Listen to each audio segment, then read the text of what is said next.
Last time, I'm not really technically late, but last time I came out late, I got applause, but no longer, I see. All righty. Do we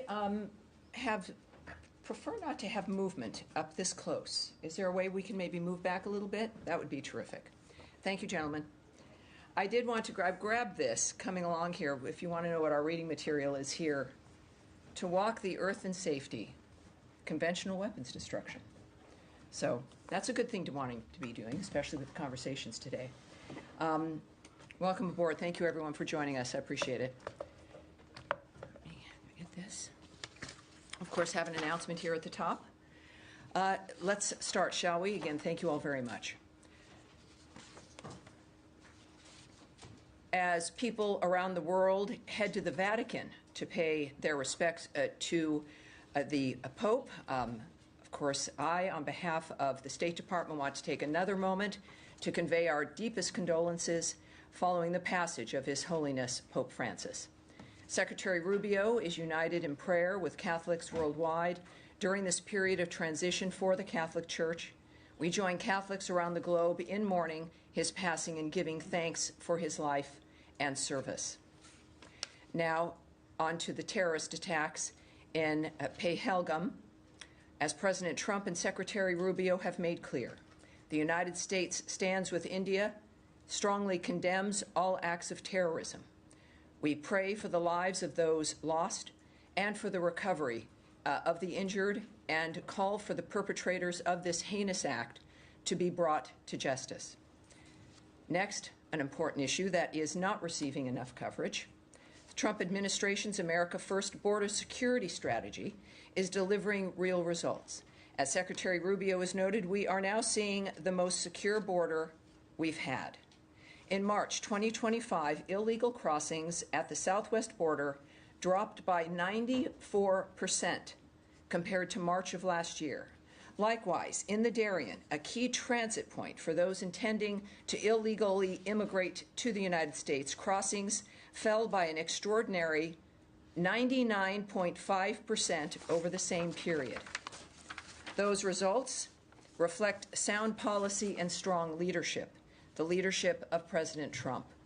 He has implemented a policy that has combined strong U.S. enforcement, strategic communication with the regional partners, and clear deterrence. In fact, Panama reported that just last month, encounters of illegal aliens returning south were 10 times higher than those heading north. We continue to urge governments across the region to strengthen border security, accept their deported nationals, and invest in the stability and prosperity of their own communities. Together, we can end illegal immigration and build a regional framework that prioritizes sovereignty, security, and opportunity.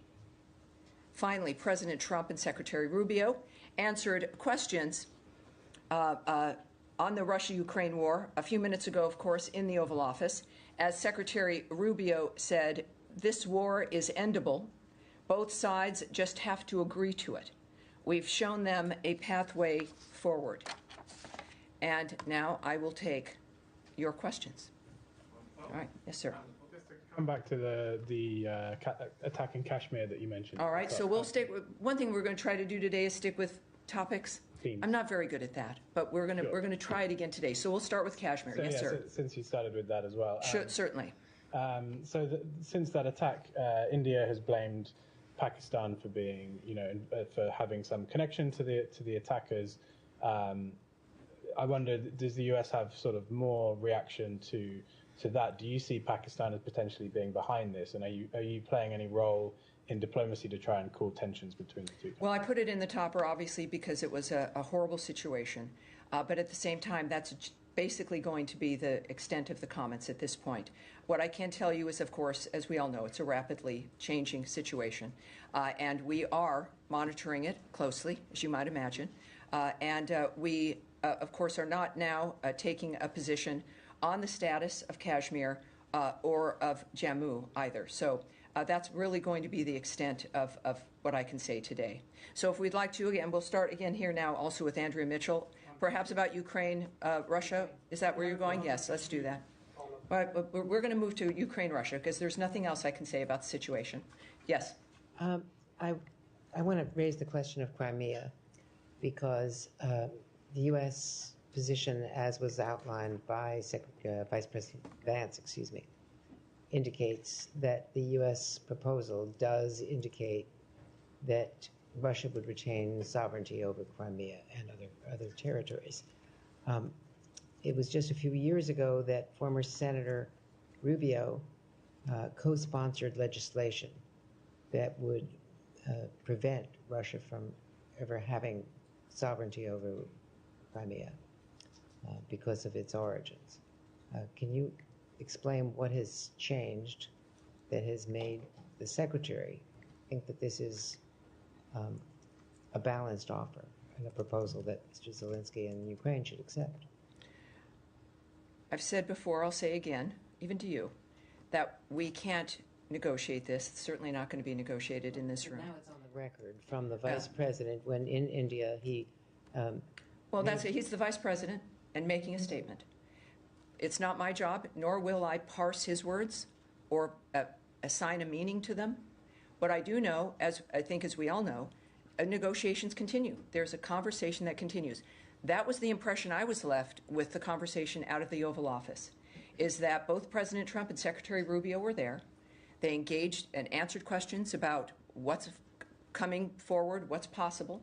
The President indicated he still thinks peace is possible. The Secretary has added, though, that if this is going to end, it's really going to take the two parties to make that decision. They're going to have to make that decision. Can I ask, what I would say about Crimea is what President Trump has said. I'm sure you saw that Truth Social post. And I'll read a little bit of that. We can have that in the record. President Trump on Truth Social noted, Ukrainian President Zelensky is boasting on the front page of the Wall Street Journal that Ukraine will not legally recognize the occupation of Crimea. There's nothing to talk about here, end quote. The statement is very harmful to the peace negotiations with Russia in that Crimea was lost years ago under the auspices of President Obama and is not even a point of discussion. Now, his message continues, but that was the general point about Crimea from the president himself. And were you going to follow up on something else after that? Well, just generally, the issue of Crimea and of territory that is now controlled by Russia. Mm-hmm. Does the Secretary believe that a balanced proposal would have Russia also making some concessions? The Secretary's made statements actually recently in an interview, and I'll read some of those comments. I think he has also said, though, that there's going to have to be concessions on both sides. He's made that clear. We also know that the details of those concessions were not going to be discussed or agreed upon until there was a ceasefire.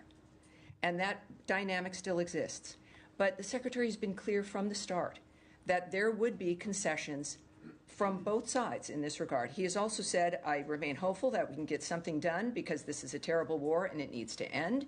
He also says that there is no military solution to this war. Russia is not just going to roll over Ukraine and take the whole country, and Ukraine's not going to push them all the way back to where they were before 2014.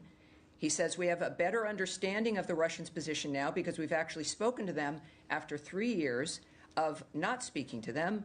And at some point we determined that we're just too far apart and I should say, if at some point we determine that we're just too far apart and not enough movement is happening, we may need to move on to other priorities because there's a lot of important things happening in the world. Lastly, ultimately, it's not up to us. It's up to Russia and it's up to Ukraine. They have to make the decision that they're willing to move closer to one another, and we need to see progress. Well, indulge me just a moment. If it's up to Russia and it's up to Ukraine, how does the Secretary feel about the fact that it's been, according to the calendar and Zelensky, 44 days since Ukraine accepted the U.S. proposal for a third ceasefire? Of course. And Russia last night bombed Kyiv with, so far, the death count was 12 people. Yes, the President messaged, again, on Truth Social. He was not happy with that. There has been a number of comments from both men. And of course, that action the president was not happy with. So, you know, we're at a point here, and when I think it's important to also note that when Secretary Rubio's noted, you know, we can't keep doing this, what he's specifically referring to is flying in a moment of notice to another part of the globe to talk with people, to have meetings, perhaps about meetings. It's not that we're walking away from the desiring peace or wanting to assist with peace as it's developed, but the process with which we've engaged in this for 100 days would have to be adjusted, because our front is global. That front is that front. There is Europe. And it's just a matter of not certainly abandoning anything, but not doing things the way that we have been doing them. All right. Thank you, Andrew. Yes, Nadia? Thank you. Also still on Ukraine and Russia. I'm just going to ask a quick question on Iran. No, we'll do that after we finish with Ukraine, Russia. Yes, sir. Thanks so much. Two questions to follow up on Andrea's question. Yes. Is the Crimea Declaration announced by the Trump administration in 2018, is it still valid? You would have to ask the White House that. Talk to the White House, talk to President Trump. This was actually this building. It was announced by... But it's the Trump administration, the last Trump administration. You'll need to talk to the Trump White House. Sure, yes, sir. Next. Second question. Secretary, as you mentioned, said that the war is endable. Just to clarify, the criticism of this approach is that you seem to have been asking a lot of Ukraine and a little of Russia. What will be your response to that criticism? Well, that's, I think, likely very unfair. These are the world's best diplomats. President Trump has said, and he said today in the Oval Office, that his alliance is with ending carnage, right? It's with the people who are dying. The Secretary also noted that people that were alive yesterday are not alive today. So it is about getting the carnage to stop. I'm not privy to the details of papers that are handed out, discussions on the phones. What I do know is that they're all leading to one thing. So I would challenge, of course, your assertion immediately that there's little or not too much. These are going to be decisions by leaders with what's best for their nations, what's best, of course, for us. What we're thinking about is what's best for humanity. And it's the thing that's going to matter is the end result and what that looks like, which will be enough for everyone. All right. Next. Yes, Shannon. Thank you, Tammy. After the latest round of talks in London, Ukrainian officials say they submitted their own counter-proposal to the U.S. plan. Can you say if the Trump administration is giving that counter-proposal any weight, or is the U.S.-backed framework on the table the only path towards peace that the administration is considering? You know, what I've noticed here about Secretary Rubio and President Trump is flexibility, is that no matter what's going on, and even reflecting back on when everyone thought everything was over after President Zelensky's visit to the Oval Office. Oh, it's over. All of this is done. And it wasn't. And it isn't. Because this is about human beings having conversations, negotiating, literally existential issues where their decisions make a difference of who's alive the next day. It is, I'm just on the periphery of watching these men and women work on this. So without knowing the details or speaking to the specifics of what you're asking, I can tell you that it is the commitment, is the end point is what they're committed to, and willing to do what it takes to get to that end point. Regarding London, as an example, we know that Special Presidential Envoy for Ukraine, Keith Kellogg, participated in what were positive talks in London, and with the head of the President's office, Andriy Yermak, the President, of course, of Russia. It's time to move forward also on President Trump's Ukraine-Russia war directive, which is very simple: to stop the killing, achieve peace, and which all of that puts, of course, America first, and as a result, it puts the world first. All right, so Russia, Ukraine, more? Just one more. Yes, ma'am. Can you just help us understand what the intention is for Steve Witkoff meeting with Russia tomorrow? Is he going to be presenting the same framework that Keith Kellogg presented to the Europeans and to the Ukrainians in London? Is he taking that same framework and giving it to the Russians to see their response? Well, it's a good question, and I have no idea. I don't know what his plan is. We do know that he goes with wherever he goes with intention and with a goal, and we see him effectuating those goals.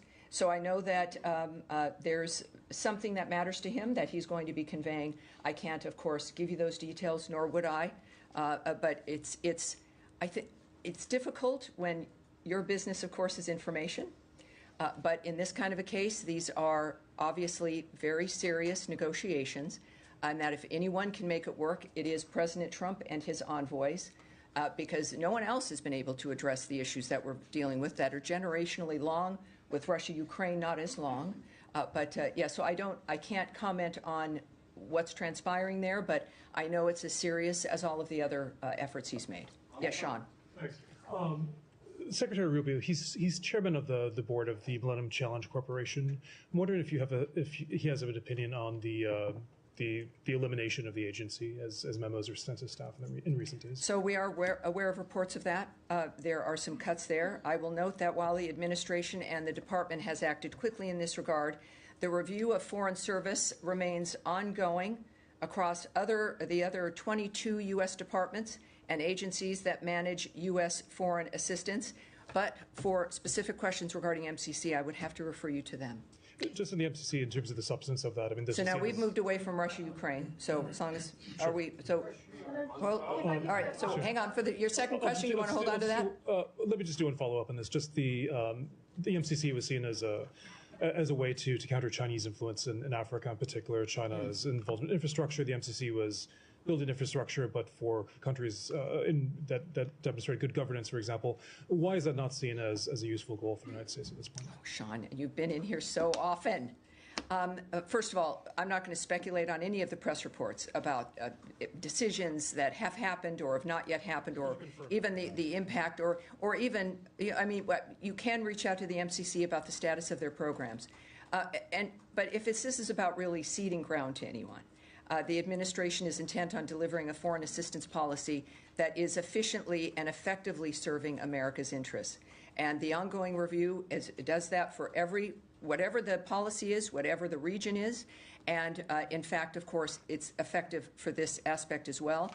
But just a reminder, just because something it's changed, it might look different. It doesn't mean that our priorities have changed and that we will be applying our priorities and our mission in other ways as well. On the same topic, please.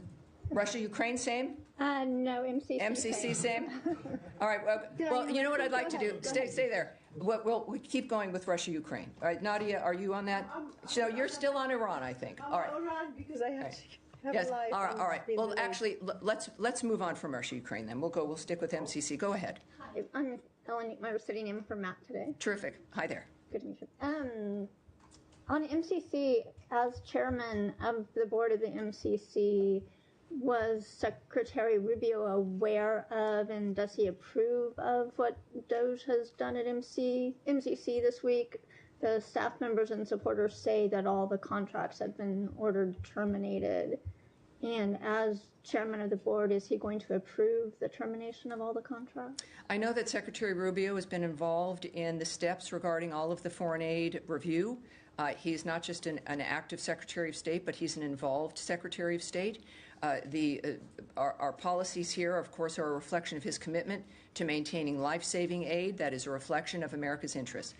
So while I can't speak directly to each individual decision, and I would not, the fact of the matter is, again, this is a decision that was made based on those values and the application of them that President Trump has advised and his vision has directed, and of course that Secretary Rubio also approves of and has also applied. I would argue that this is a DOJ dynamic. I think, as we mentioned on Tuesday, as we talked about the restructuring of the State Department, that the American people voted in President Trump to make changes. We've, of course, know that the budget of the United States, the debt, the way it operates is unsustainable. And so the State Department and other departments are also changing. But that dynamic is now, it sits with the secretaries. It sits with the heads of the departments of the country. So when we think about the changes that will continue to be made here at State, whether it's a large reorganization or if it's a bureau that's affected, those are decisions that are made by people in the State Department that is overseen, of course, by Secretary Rubio. And it reflects the values and the intention that's been described for the last 100 days from this podium and by the Secretary himself. All right. Yeah, yes, sir. Thank you. I wanted to move on to Gaza if I can. Can I just go on Iran? All right. It's up. Nadia's been waiting. We'll start with Iran, and of course, we will definitely come to Gaza as well. All right, Nadia. Now to Iran. Two questions. The Iranians indicating that they want an interim agreement and not a comprehensive agreement.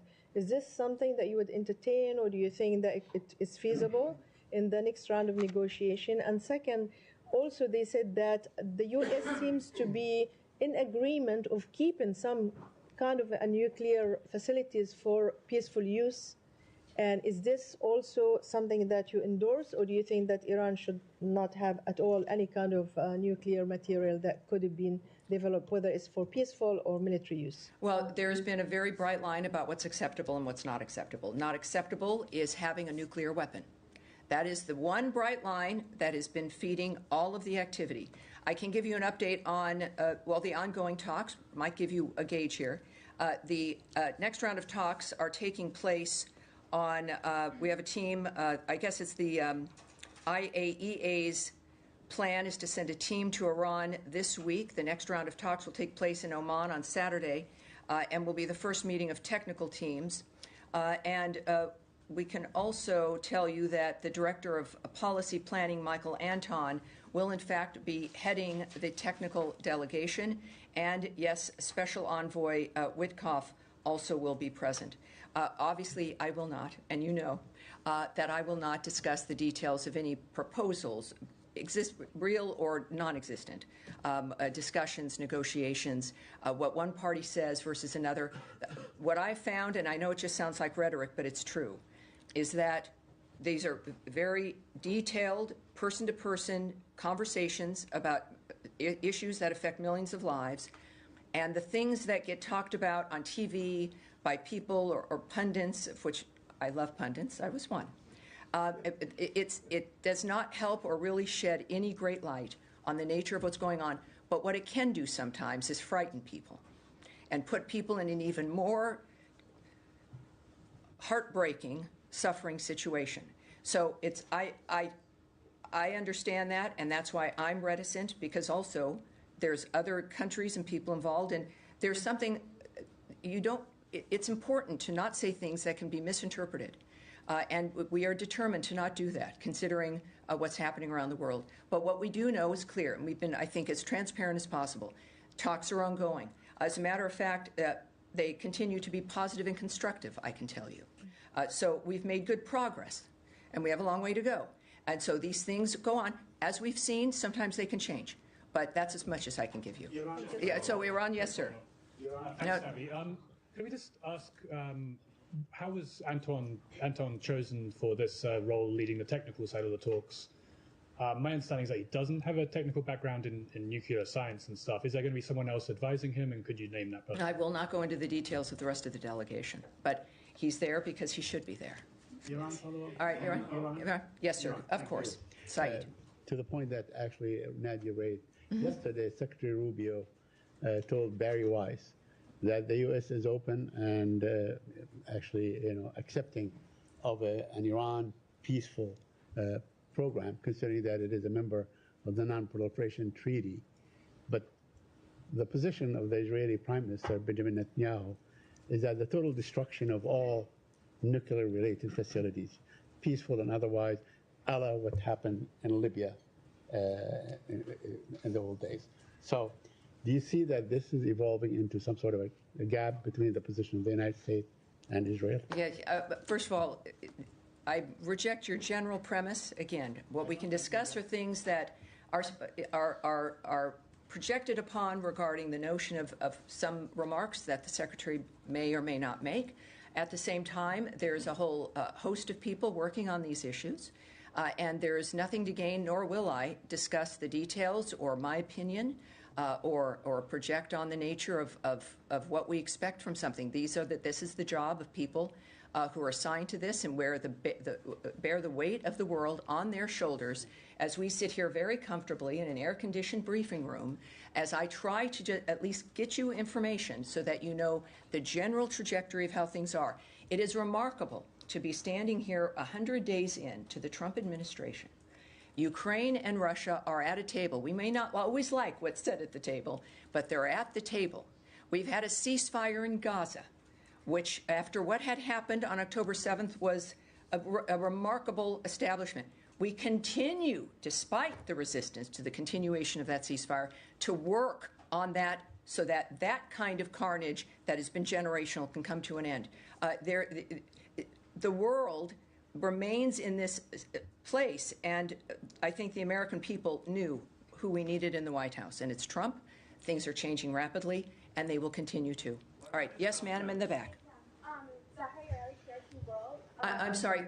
Can you turn up her mic a bit? So I experimented and sat in the back of the room the other day when there was an event here, and you can't hear anything from any of the other people in the seats when you're further back. So at any rate, go ahead.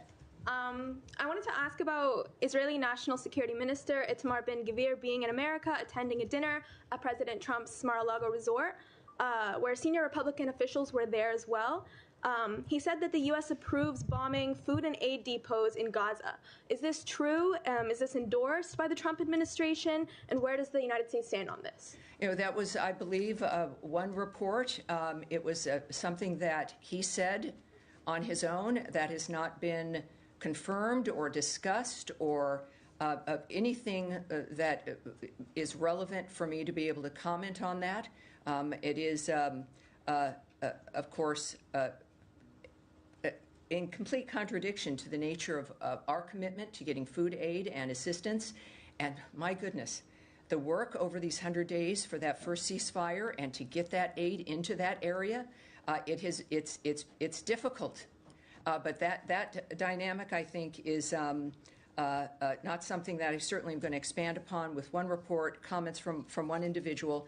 But what I will do is reiterate, certainly our commitment to Israel, our commitment to creating a better framework in Gaza, stopping the slaughter, getting aid and food in. That has been a North Star for this administration, for Trump and for Rubio from the beginning, and for, I think, people everywhere for generations. All right. Aid hasn't yes, gotten go ahead, in Eric. since Go ahead, Eric. March. Please. Thank you.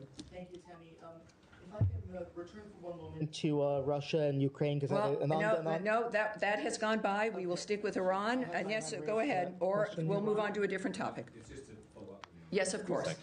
On aid into Gaza, because there was a significant statement from French, German, and UK foreign ministers yesterday about this, saying 1 million children facing acute risk of starvation, epidemic disease, and death. Said the Israeli decision to block aid is intolerable, and Defence Minister Katz's recent comments politicising aid are unacceptable. Called on Hamas to stop diverting aid and to release the hostages. I mean, you've said many times about your position on pressurising Hamas, but I just want to get, and you've talked about it being a North Star to get aid in just now. So what is the work? Are you using your considerable position to ask Israel to lift that blockade?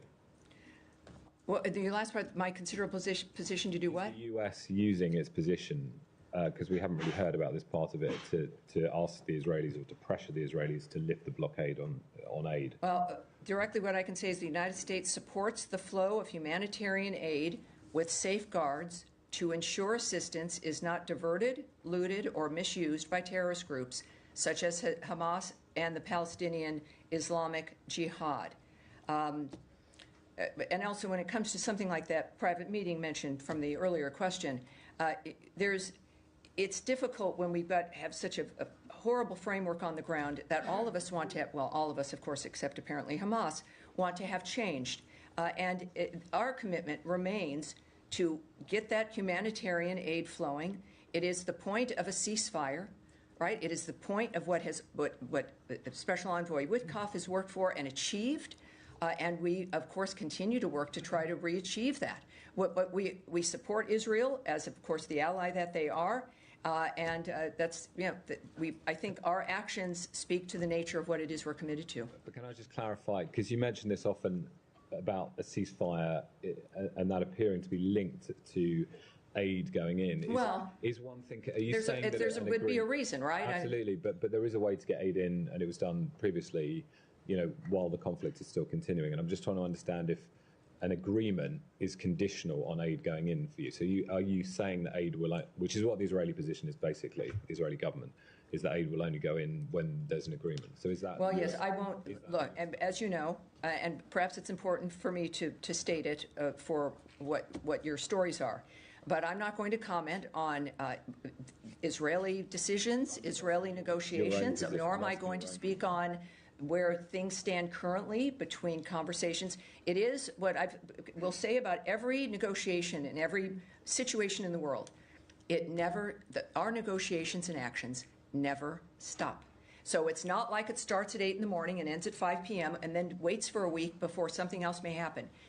Now, the Secretary can't be involved in every single aspect around the world, but our efforts never stop, and that is the case now. Clearly, I will not go into details of how they're working or what the dynamic is or how that's being undertaken, but there is something very clear in our efforts that just our efforts alone indicate is a willingness to hinge all of that, the Trump administration's legacy, the results in what is a 4-year term, we are already 3 months into it, that this is the thing that he decided mattered the most.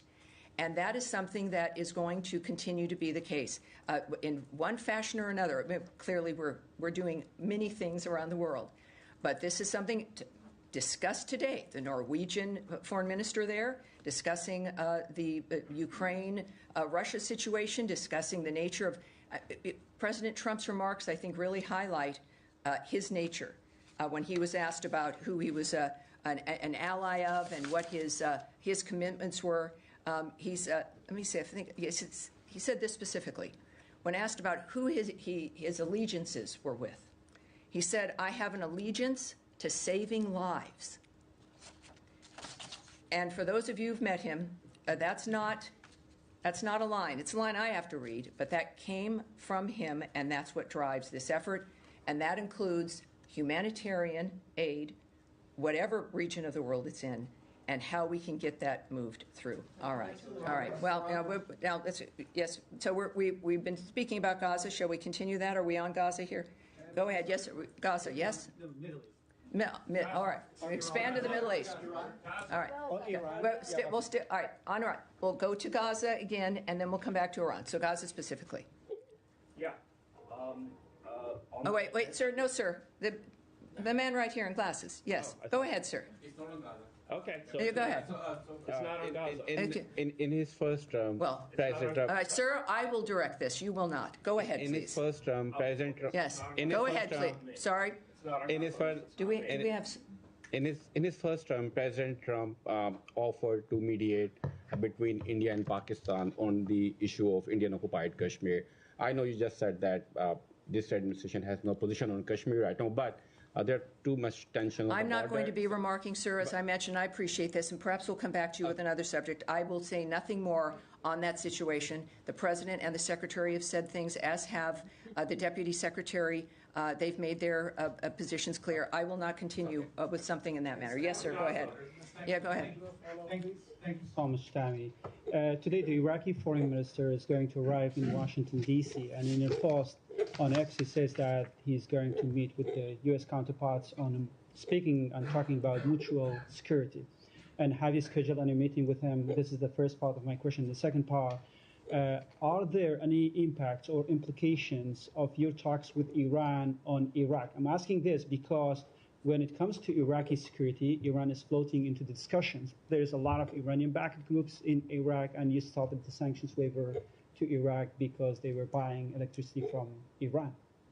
Well, I can tell you that the Iraqi Deputy Prime Minister and Foreign Minister, Dr. Fuad Hussein, will be here at the State Department tomorrow for various meetings.